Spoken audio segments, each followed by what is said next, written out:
Well, hello and welcome. Well, a day after that grim news that we had, the really terrible massacre, killing of a fine soldier, fine gentleman. But well, we live not to do that again. We live not to do that again. However, today we are looking at regional integration, ECOWAS regional integration, and on Tuesday, the president opened an address, and you could tell the frustration in his voice to say, like, it must happen. Regional integration must happen. But somebody will say, what's the point of regional integration? Well, it opens up the access. Those of you who have lived in Europe before, or but Britain, you can literally drive from country to country to country and not a barrier or police post. So if you produced, let's say, conflicts in Paris and you wanted to take you to Denmark, you just put it in a bus and drive to Denmark. Whereas in our case, if you produce something in Accra and you had to take it to Liberia, you're better off building another factory in Liberia, because the amount of police barriers and customs and border patrols you go through, you are just better off building another factory there.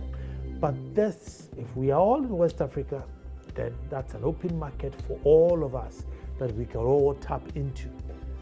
But if you look at how we are so hungry for power, I mean, even if you narrow it down to political parties within themselves, how they fight each other for their own power. And you come back and say, is there ever going to be a time where an African government is going to say, look, I'm going to relinquish a certain aspect of my power to the whole of ECOWAS? Let's say an ECOWAS police general who, you don't have a choice as to who becomes the ECOWAS police general. Electricity, and you don't have a power, you have no authority over who the energy minister is in West Africa. Are we ever going to have that political will to let go of some of our power to unite these Africans? Are we going to trust each other, open our borders so that you can drive from Ghana to Togo and you wouldn't even know when you entered Togo? That will be the day that will be the beginning of our beginning, if I may say. Will it ever happen, or is it just going to be one thing on the paper where we go one summit after the other and the generations after us will come and continue? Well, I don't know, but I have somebody here who understands foreign affairs and would educate us on the need or the need not to join it. My name is Nana Ansakwa, chief of the famous little republic of Akufo-Addo, and I'm your host. When I come back, I'll introduce my guest. There you go.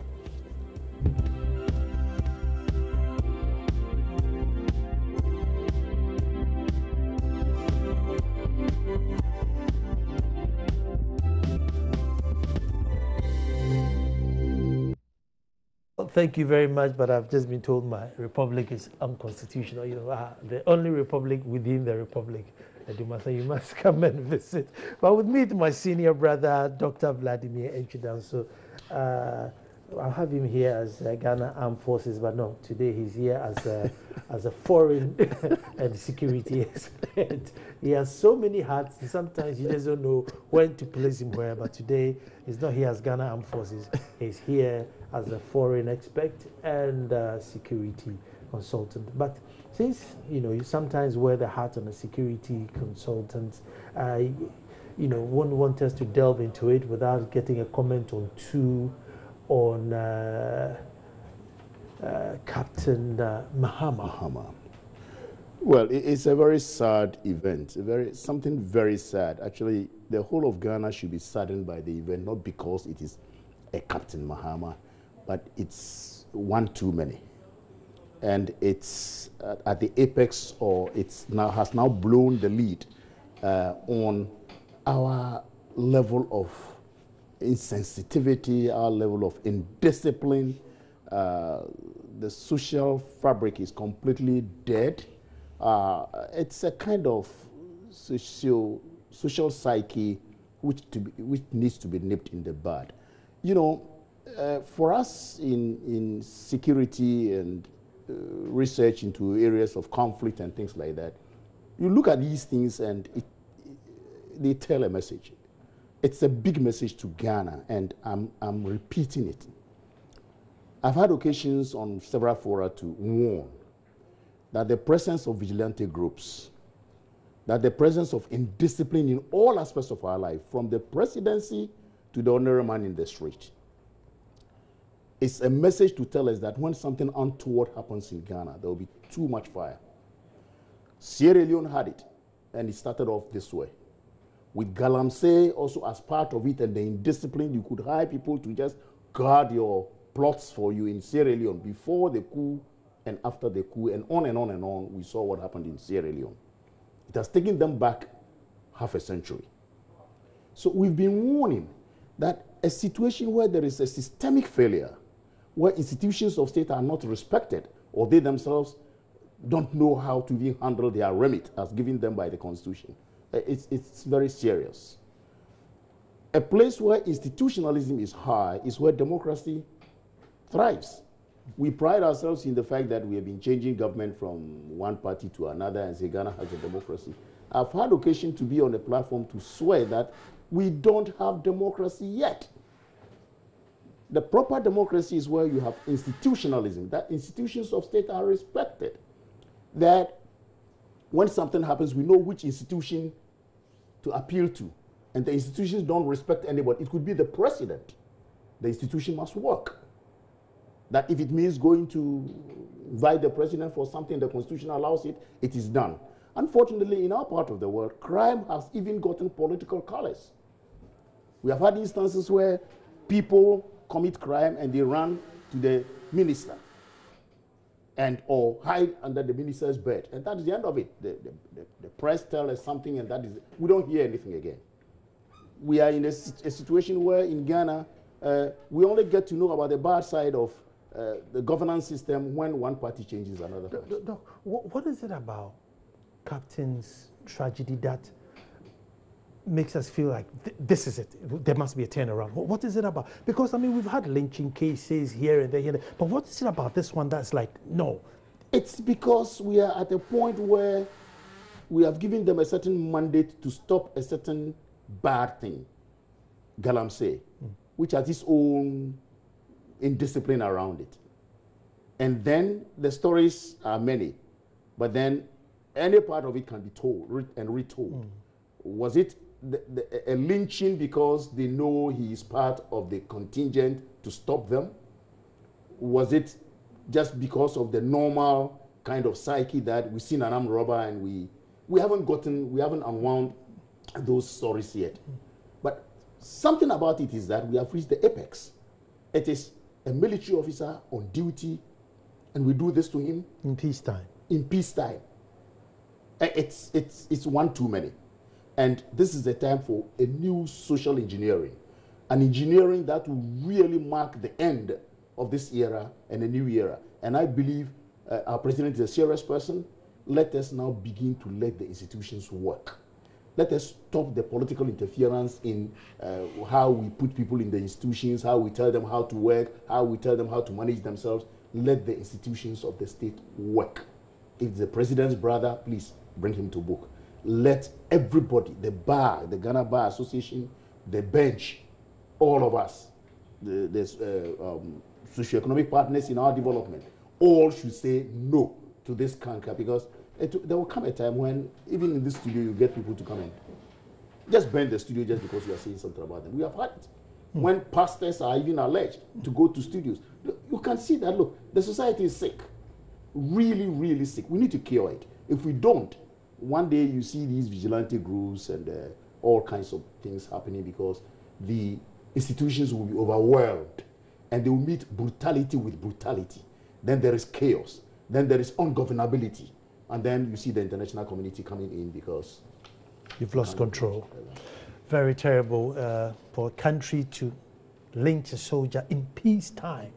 That's the way they did it. I think that's the rock bottom. In peacetime, it's no war. There's no foreigner.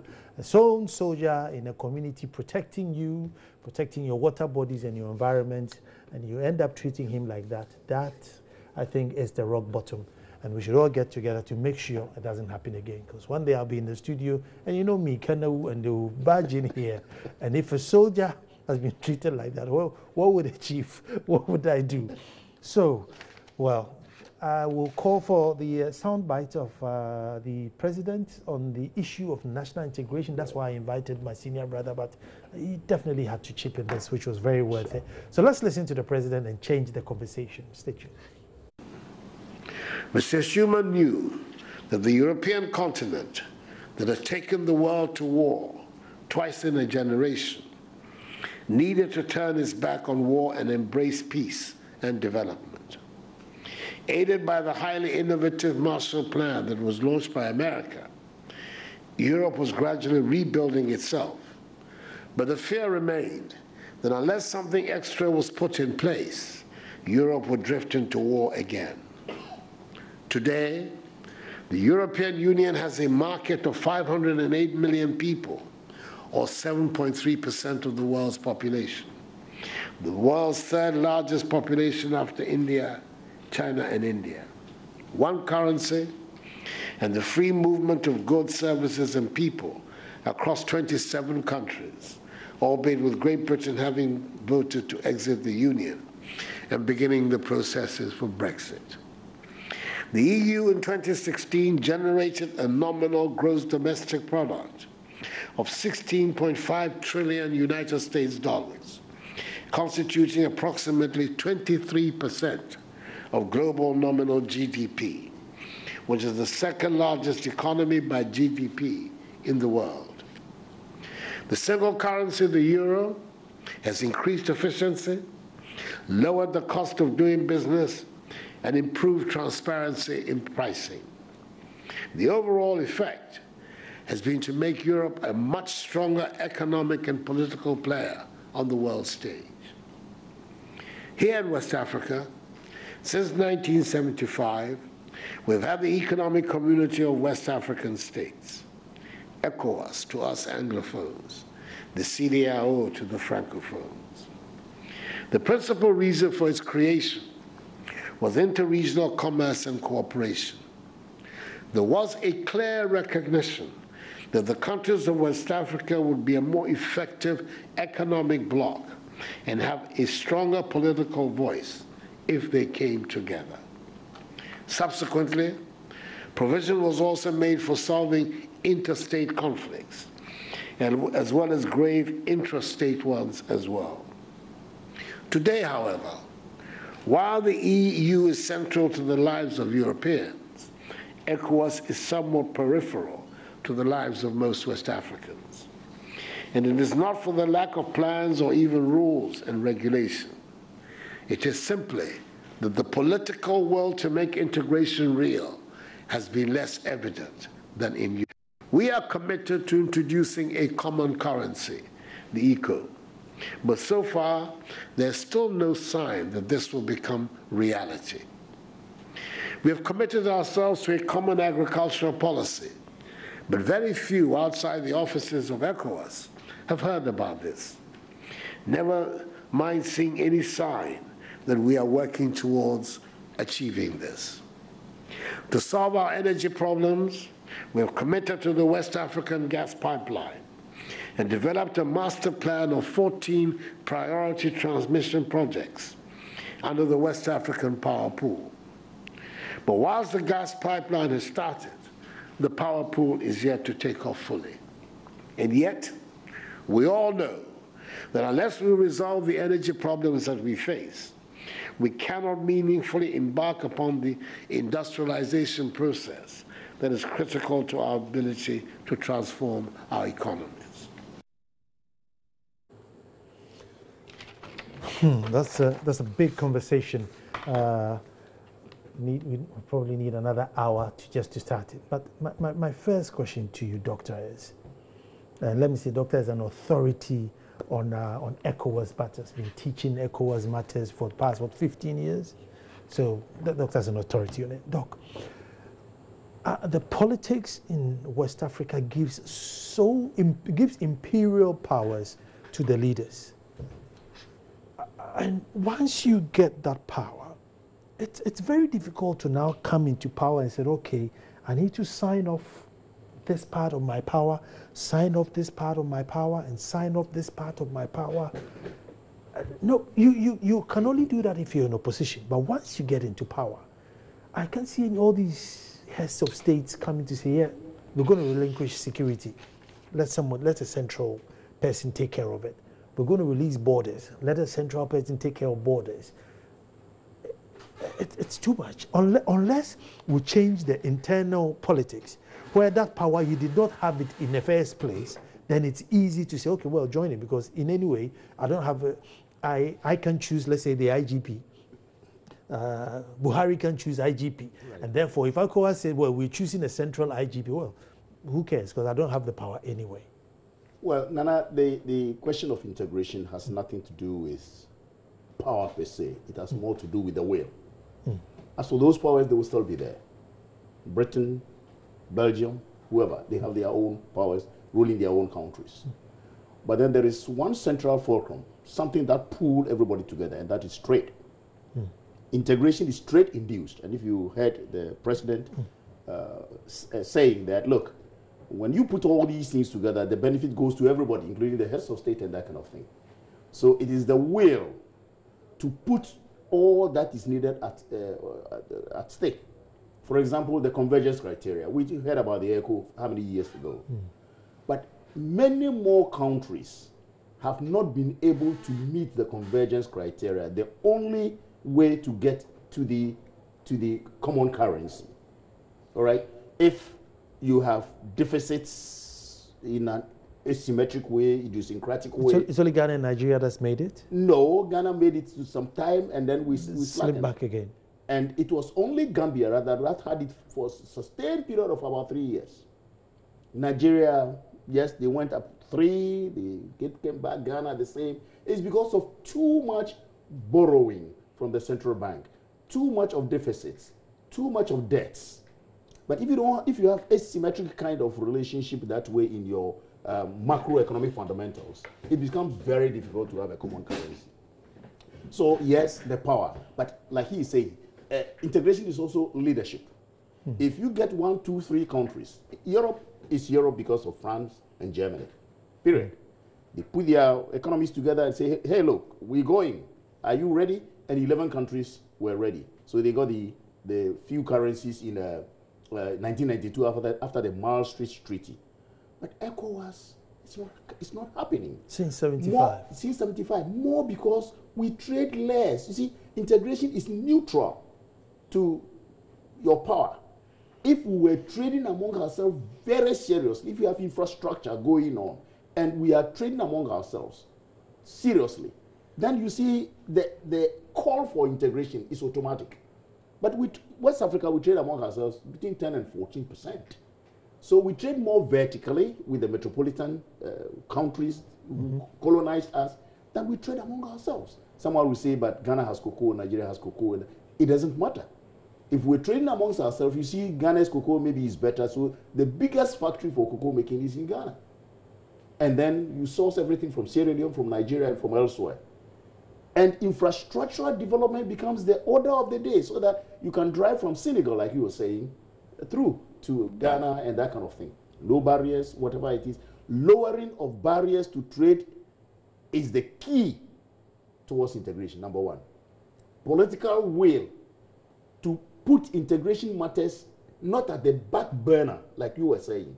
These heads of state put integration matters at the back burner. The front burner is the next 4 years. Are people going to vote for me? So it's not that they don't understand integration, but it's at the back burner. If we are able to, and again, most importantly, we have not involved the private sector so much in integration efforts. It has all been elitist. Heads of state meeting, chuckling glasses and making all those hoodious protocols, and they come back. Even researchers, if you want some of these protocols to research in, you got to go to the net and things like that. But as they go for integration meetings and whatnot, they come back and nobody knows about anything. Let me give you one research I did. It's published in one of our journals, Legia. We're talking about integration in West Africa and the ECO. Makola women, by my research, knew more about the ECO than my own students in the University of Ghana. Publicly, you had only one billboard near the mall going to Tama, another on the Achimota Road, and another somewhere I found close to Kumasi. And I'm told that there was one also close to Cape Coast. You want people to be interested in integration and understand integration, and the echo was coming. Since 2003, we have been having meetings on the echo, the second monetary zone. And for people to be aware, the socioeconomic partners for whom the bell tolls, 4 billboards in Ghana. I can imagine in other countries like Togo and other places, nothing at all. So these are the issues. Again, our weak economies, we want to fix the home front first. Not knowing, just like the president said, that if you fix the outside first, rather, the home begins to grow better. Come to think of it, that we could have Eco Marine, for example, which we have spoken about for a long time. We have West African Airline, for example. We'll be competing better with the, what do you call them, Delta and the Emirates and those sort of things who come here. Which passengers do they pick? West African passengers. So it is very, very important for our leaders to understand integration, lower barriers to trade, and then make integration part of their agenda at every turn. Remember, after some AU meeting, it was said that almost everybody must have integration offices and that kind of thing. So almost every country, during President Akufo-Addo's time, who also did very well for integration, we had ministries of integration throughout Africa. A year or two later, all these ministries died in all countries. Can we, is it possible to start with something? Let's say borders. I don't know. How can we start? Because I think that's the major thing. Because even if we're going to open the borders, you know that within 3.5 years, you have to start getting ready to close it, because I'm coming to vote and I don't want your people coming in to come and vote. So even if we are going to open it, unless we all have a set voting date so that we all vote in November, then come October, the borders are shut, we finish voting. Europe does it. How do they do it? The first thing towards all these years that we're talking about is to have the national identity. Period. Yes, they are Europeans, but you have an European passport, you are British. Brighton, stated there. So you can't go to Belgium and go and vote. We can do that. But lowering of barriers means that you got to go through the steps of integration. The first thing is to declare a free trade area where you keep your borders, you lower barriers to trade amongst the countries, 15 countries in West Africa, for example. You lower the barrier to trade, but you keep your borders. Then you go to a customs union where you normally have only one border. One border means if you enter West Africa, you are a businessman, you want to establish in West Africa, you enter Ghana, you have entered West Africa. You don't have to pay taxes along as you establish in any of the countries again, or that kind of thing. Then you have a common market. A common market is that at a period when you have a FTA, customs union, and you have almost allowed free movement of goods and services to create the common market. The ultimate is the common currency, where you have all your macroeconomic fundamentals in unison, right? When they say your previous deficit to GDP ratio should be, say, 4% and that kind of thing. But Ghana, for example, for a long time, we haven't been able to get inflation rate lower than double digits. But for integration, every country wanting to be integrated must have single-digit inflation and borrow less from the central government. And then community projects, like the West African gas pipeline he's talking about. We've got the gas pipeline, and there is a project which has been lying down for ages, West African Power Pool.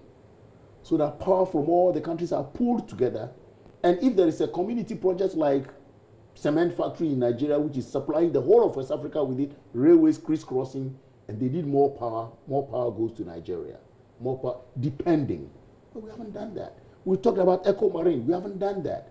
So it's not a question of just opening the borders and the fear of people coming in. The Eco Marine, I didn't see why we can't start it. I mean, a ship that stops at all the borders. I mean, that can't be too difficult, can it? Well, it's because we still have borders. And where do we register the ship? But if it is West African, and the Eco Marine actually was meant for the private sector to take up. And the Eco Air, the same thing. So they put their resources together. These governments allow for some other protocols to back it. Right now, if you have goods in Senegal, I've been traveling to Senegal every year until last year the program ended. If you have any goods in Senegal coming to Lagos, you got to wait for Maersk or you want to wait for some of the Chinese boats that are passing. We don't have any passenger boats cruising from Senegal, that's Dakar, to Lagos. We don't have any marine boats taking goods, for example. The Black Star Line collapsed, and that is it. And Nigeria doesn't have either. So it's good for us to have a West African kind of airline, a West African kind of marine line, and to have common policies. EU has a common agricultural policy, they call it CAP. You can't beat it. So you have goods over here in Ghana or Nigeria or Sierra Leone going to Europe, and they have a common policy. You can't say that Belgium doesn't want to, so I'm going to break. It's a common policy. They subsidize agriculture and make it possible for their people to enjoy some kind of base rate payments. You know, we don't have it. So they're able to balkanize us. They come, they want to sign agreement with Ghana. You don't want it, I'm going to Cote d'Ivoire. You don't want it, I'm going to this. And look at how they balkanize us in the signing of the EPAs. So one Togo versus EU, Ghana versus EU, Sierra Leone versus EU. But if it were ECOWAS versus EU, they wouldn't bluff. That's where I'm coming. I need to find out how does it work? Because as we know, we have the Anglophone Africans and the Francophone Africans, and the French, you know, they have a stronger hold on their colonies than we do. So in such a union, are we saying the French to, you know, back off a little bit, or how would that balance work? Stitching, we're coming. Well, thank you very much for staying. We're talking about ECOWAS integration, and like everything else, maybe we have to start teaching it in schools and reenacting it in schools so that when they become leaders, they may understand the need to. So it becomes an ECOWAS subject where all the regions teach it in schools, and then they will love to, you know, be a tailor in Dansoman and have people from Lomé and Sierra Leone come all over to come and buy your shirts. So instead of serving just Dansoman people, you serve everybody else. Maybe, but for us, we are protectionists. That's the word, protectionists. We are protectionists. We don't believe that we have to open any borders. No. Shut those borders, because they are coming in, and when they come, they will take from us. But Doc, you see, we have the French-speaking Africans, and then we have the English-speaking Africans, and there's a culture about the French. They seem to have a very tight hold on their quote-unquote colonies that we do. So in an integration like that, are you telling them to sever the umbilical cords, or what are you telling them? Well, before I answer your question, I would like to doff my hat of Professor SKB Asante, the director of the executive director of the Center for Regional Integration in Africa, and the doyen of integration studies in Africa generally. He started all those and asking for the mainstreaming of integration in curricula, ordinary day life, and that kind of thing. So it answers that part of your question. And again, the CREA, I was part of the making of the CREA. I used to be an associate director over there, but my duties, so I shed myself a little. And you know what? This question of French-speaking language and whatnot, people are touting that, talking about that. And SKB just makes it clear. As I said, the language of integration is trade. I don't care what you speak, just buy my stuff. Just buy my stuff. I mean, when we didn't understand the white man, we traded, what do you call that? Barter trade. So when trade goes on very well, and the ingredients for trade, infrastructure, market, currency, what are going on, language is not a problem. But you know what, like you are saying, you're very right. What the French did was, because of their colonial system, was in 1994 when they were more serious with the euro. They devalued their own currency, and therefore the CFA had to be devalued. So the 8 French-speaking countries in West Africa have gotten a common currency. And that was by a historical accident, and so it needed to be protected. They have the CFA, which is used in all these 8 countries, except Guinea, which opted out because of how the French treated them at independence. So yes, it's a kind of protection one way or the other. But in 1994, when that devaluation came, the whole of West Africa suffered. So if we were trading amongst ourselves, and we call it shocks, you know, when you have these shocks, be them trade shocks or whatever shocks, And if they are asymmetric, it becomes very difficult to have a common currency. But that's why the French were able to protect that currency for them. That is the basic reason why we need to integrate quicker, so that all the other currencies, the dollar, the CD, the naira, whatever it is, will vanish, and we have one common currency. Okay, people have suggested, why don't you take the naira and make it common? People have suggested, why don't we also abandon all our currencies and then take the CFA?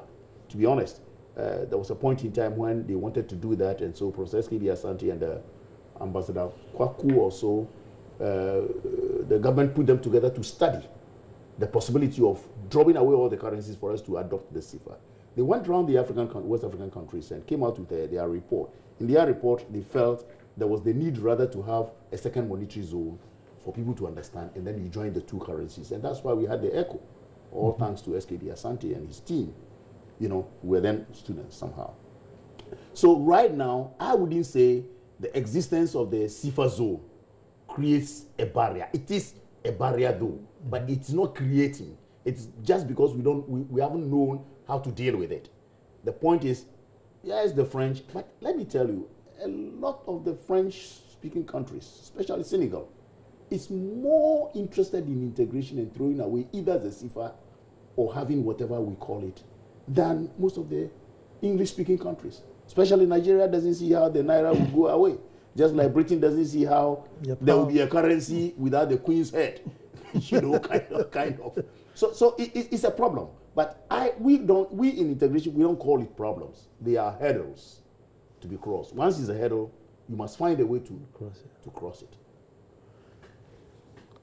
But we have this challenge where our economies just can't meet that bar. And that's like a physical problem. That's, you know, so you can have all the political will there is. Exactly. So, I mean, what are you going to do? Go around all 16 countries and say, look, this year don't borrow more, this year borrow less. That is a very dicey problem. And so integration studies is also thinking whether it is very true that that kind of OCA, the theory of Mundel's theory of OCA, optimum currency area, is it the case that we must go through these 4 parameters before getting a currency? Can there be asymmetric values of currencies and then 2-3 countries decide that, hey, bingo, let's go? Because I like the 2-3 country idea. Yes. So educate me on it. All right. The point is this, that by the OCA, optimum currency area theory, you need to have 4 criteria. That is lower inflation. That is the convergence criteria. I'll come to that. But the major ones are trade intensity, first and foremost, and then factor mobility, fiscal transfers, and shocks, the symmetry of shocks. Now, shocks in West Africa are asymmetric, at times idiosyncratic. Just because Nigeria has oil, if there are trade shocks, they can cushion themselves. What about Ghana when we didn't have oil? And the oil we have, even how much is it? What about Togo? So we have asymmetric shocks, and that will affect our so-called borrowing and whatnot, the other criteria for, you know, trade intensity. How intensive is our trade among ourselves? All right, fiscal transfers. How easy is it for you to pay for your goods in Nigeria or any other fiscal transfers? You know, and factor mobility, the factors of production. You know, except land. Even today, land is transferable. You know, so. If you don't have these things, they say you will never have a currency. So Mason and Patillo, for example, they have always sworn that West Africa will never have a common currency because these criteria are not fulfilled in West Africa. But other researchers, including SKB himself, are thinking, why don't we go the other way around? Because the French-speaking countries, by history of accident, have gotten the currency even though their economies are not in any way symmetric. The shocks are asymmetric. So that idea is also there. But who will bear the cat? Will Nigeria or Ghana, and they come together? And again, some of the small countries have the fear of what we call in integration, the desiderata. It's like, what do I get from integration? You know?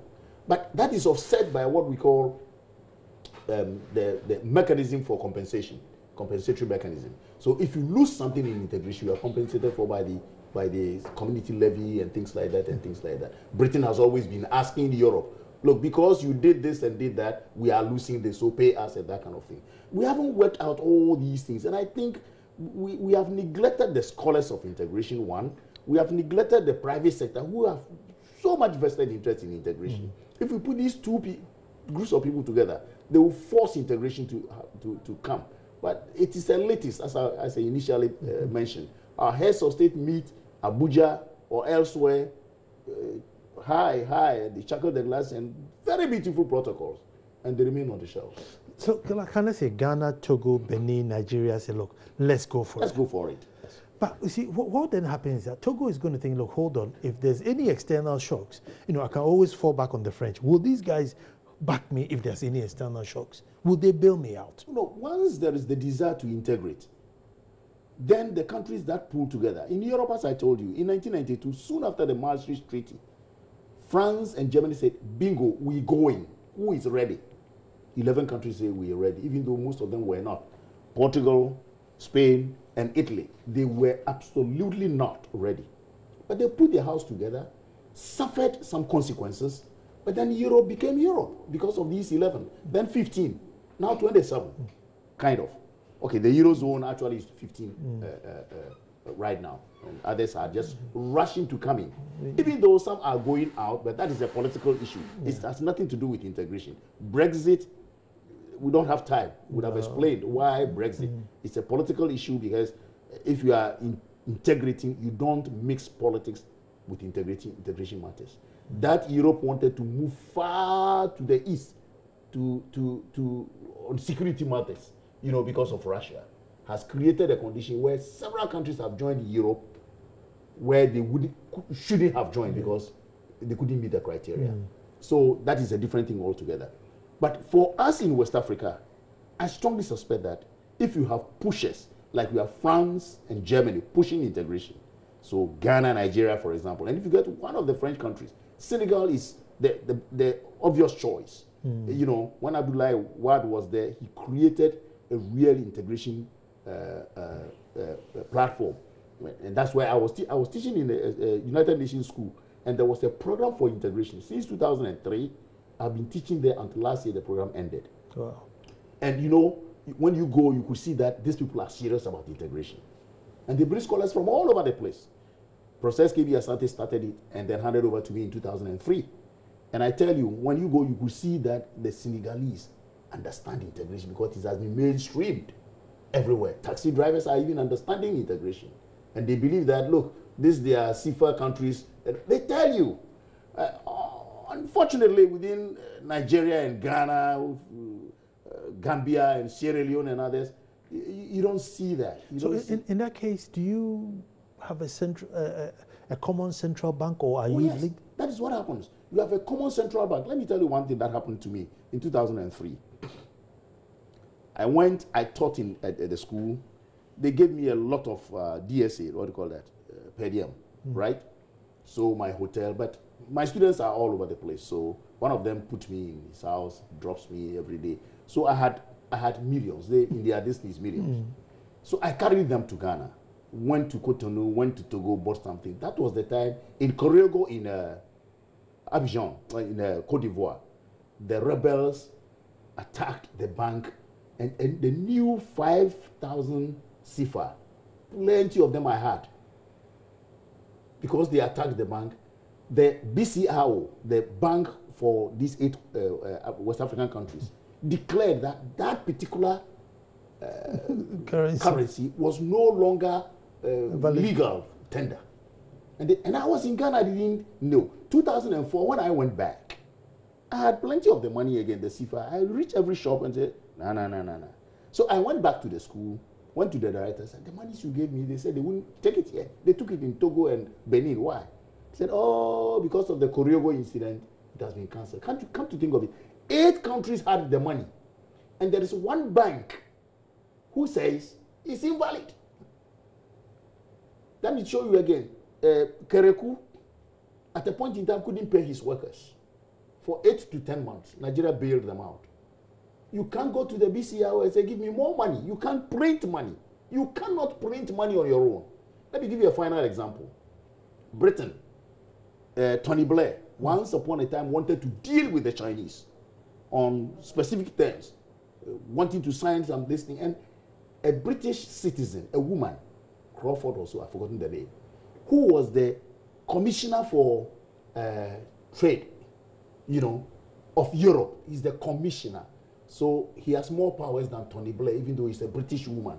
Told Tony Blair, sorry, you don't have that power. Can you imagine? That's how integration works. When the supranational organs are those who rule. The supranational organs, the central bank, everything is centralized.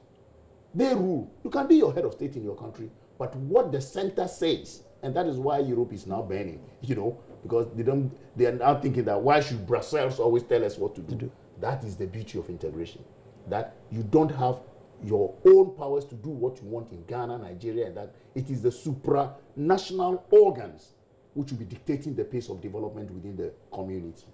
I mean, I know with the Europe case, even though they moved, they started with trade, but they moved into other things. Yes. Could that be the reason why we're panicking, and that if we really understand that, listen, we're going to do trade and keep it there? I don't know. Integration creates a condition where you are like one country. So it helps in dealing with migration flows. So no individual country has individual kind of laws concerning issues.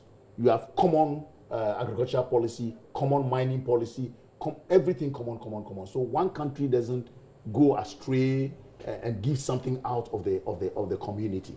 And so that's how integration works. So for example, if we are united in West Africa, transnational organized crimes will be nipped in the bud. You can't be a criminal here in Ghana and run away and hide in Togo. You can't. So we'll be able to manage non-economic issues, security, everything will be a common kind of thing also for the community. Then realistically, we are about 50 years behind. Behind, yes. We're right. You're right. You're right. We need to speed up. And Professor K.V. Asante calls it multiple geometry approach. Let's go with the Big Bang. In geometry, you know how the lines move and join together. And that's how we need to do in Africa, specifically West Africa. So everybody should at least find, because we don't even know who's a Ghanaian. Let alone go to integrate with someone. How do we know if you've integrated or you were already here? Exactly. So what should all West Africans do a big census and identify who's here? Yes, we need it in Ghana, we need it in Nigeria, so that we know the West African citizen. All right? Other than that, because your population and everything helps you to build your economy, and you are building the economy towards the general good. But if you don't know your people, then things like crime, West Africa cannot deal with crime. But if you have identity, which is very important, East Africa is doing very well. You go to Rwanda, which is now part of the East African community, and they are having common programs. They are going to have a railway line that runs from Mombasa all the way across, to DR Congo. They are ahead of us? They were behind. But of late, okay, now my attention is to that part of this thing. So I travel to the place very often. If you look at what they are doing with their integration, I think they are more serious. I wouldn't say they are ahead of us, but they are more serious. And they're only 5 countries. And if you look at what they're doing, I believe if the speed at which they are moving towards the common currency, very soon I think they will be ahead, very much ahead. The other thing with integration, let me divert a little bit and come back. You have the ECOWAS, you have the East Africans, yes. But then we all have the AU. Yes. I mean, does it not defeat the subject of AU if we are all going to break away and then form a part of a whole? Absolutely not. The OAU, that is the Organization for African Unity, was to organize for one Africa in the future. When the menu was exhausted, we had the AU, which was also to supervise the African Economic Community Project, 1991 Abuja. In Abuja, we divided Africa into 5 zones. The Northern Africa area is called the AMU, Arab Maghreb Union. Then you have West Africa, ECOWAS. Central Africa, you have Economic Community of Central Africa States. Then you have the EAC, East African Community. And then you have the southern part called the Southern Africa Development Community. And it was envisaged, 91, that each community should build a union, all right, supervised by the AU, or AU then, each community will build a union, have one common currency. And by 2025, we gave ourselves a 34-year trajectory. By 2025, we would have only 5 currencies to be merged together to have one African currency. And therefore, development would have been easier because in West Africa, you have crisscrossing West Africa, a lot of infrastructure development. Central Africa, the same. So if we have all these things, then it's easy to merge into one Africa. Unfortunately, the AU has problems. It was unable to do this. And not only that, we have what we call multiple membership. DR Congo, for example, belonged to 4, prostituting itself everywhere. Then other unions emerged. COMESA, Common Market for East and Southern Africa, straddling across from Botswana all the way to Libya and Egypt, amorphous.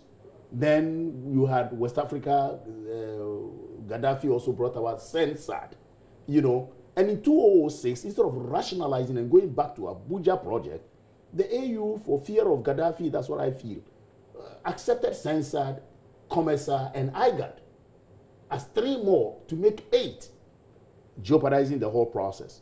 And that's where we are now. So the AU, in order to solve this kind of spaghetti bowl syndrome, we call it spaghetti bowl because if you take spaghetti, you know, they are intertwined. All over the place. Yes. So this spaghetti bowl syndrome will need to be solved. What the AU has done is to create a new continental-wide FTA. You know, the CFTA, that is it, the free trade area of the continent, is going to merge 3 of the unions. All right? That's COMESA, SADC, and EAC to form one big market, bigger than Europe. One big market, and then ECOWAS will join. I think it has. They thought by 2017, this year, the other time I was teaching, I was asking, which year are we?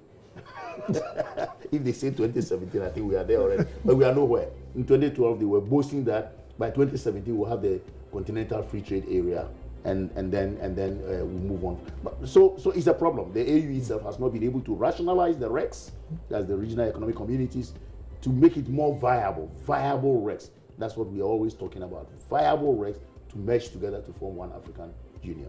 So forging forward, we probably have to put a halt, give ourselves another 20 years, and then train the young ones to come and take over. Most probably, but you know, I believe in what SKB has always been saying, the multiple geometry approach. We give ourselves 2025. Just go in with a bang. Just go into a big bang. Let's West Africa. Let leadership. And I respect His Excellency the President when he says that the new and up and coming leaders must, and he has hope in them, he being one of them, should now take the lead and say, look, let's go. Let's go with the bank. Well, let's go with the bank. That would be the day. That would be the day you drive from Ghana to Nigeria and not one border. Absolutely. Go and sell your wares, buy some, bring it over. That would be the day. I don't know how it will happen, but somehow it should happen. I want to say thank you. We should all say integration. We need it. Dr. Vladimir Enchidazo, thank you very much. To you at home, thank you. Tomorrow we're back to do this all over again. And again, we say condolences to Captain Mahama's family. Big condolences to you. And to us all, it should never, ever happen again. Absolutely. This is the last straw that broke the camel's back. Thank you.